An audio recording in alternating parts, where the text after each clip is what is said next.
Hey,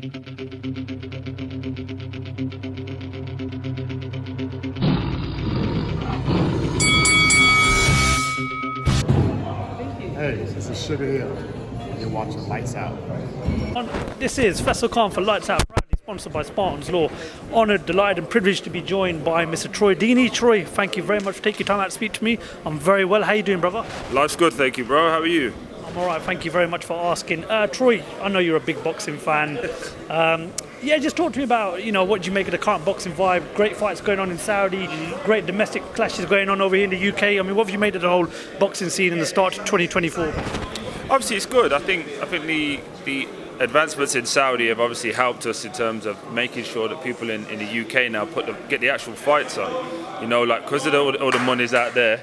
You can hear Derek. That's something that might interest you, one day? Yeah, Big Derek's already he's in the building.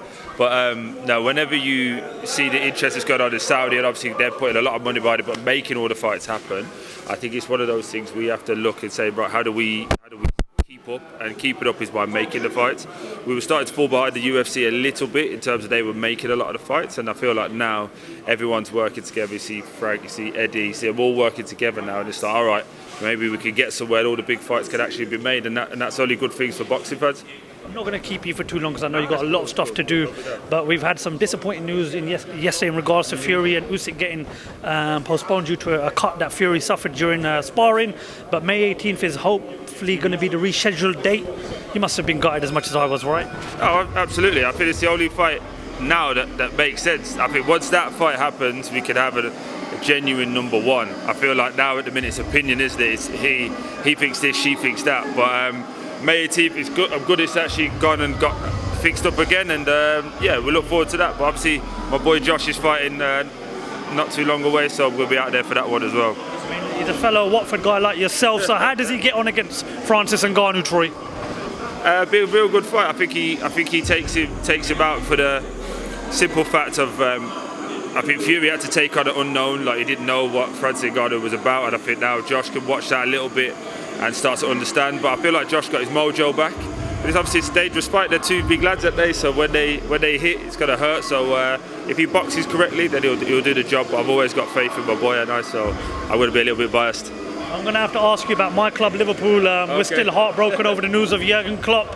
I know you've done lots of podcasts about Liverpool in the past, so honest question, you know the Premier League, you know Liverpool, you know how good a team they are. Who's the right man to take over after Jurgen Klopp? Alonso, that's the one. It's the obvious one, isn't it? I think whoever goes in is going to be in the midst of a really difficult rebuild anyway. Potentially losing Salah, haven't really replaced Mane, in my opinion. And then you saw obviously some of the comments now with Virgil potentially looking at his options as well. So, look, it's going to be a difficult job to fulfil. But still Liverpool at the end of the day. It's still a massive club with a massive fan base. I'm going to pull you up on one of the comments you made about Van Dijk in one of your podcasts. You said he's tough to play against, but he smells nice. Oh, it's beautiful, man. I mean, you've been around Premier League stars before.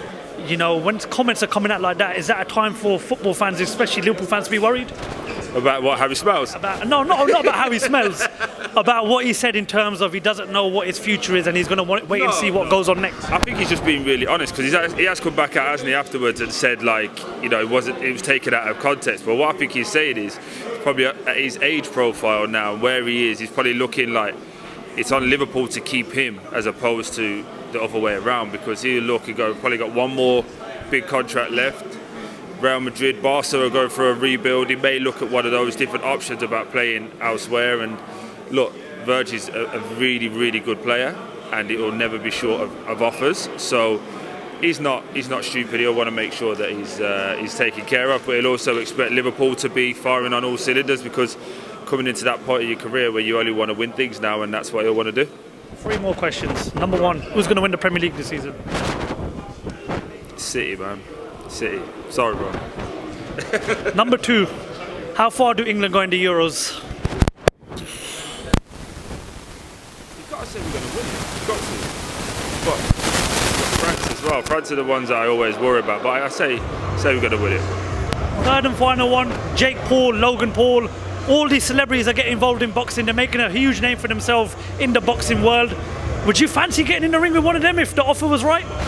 don't have to be too much of an offer. I'll get in there just to have a go. So I don't mind a fight. So yeah, but you have to give them respect as well. Again, they've similar to Saudi, they've advanced boxing with the younger generation now.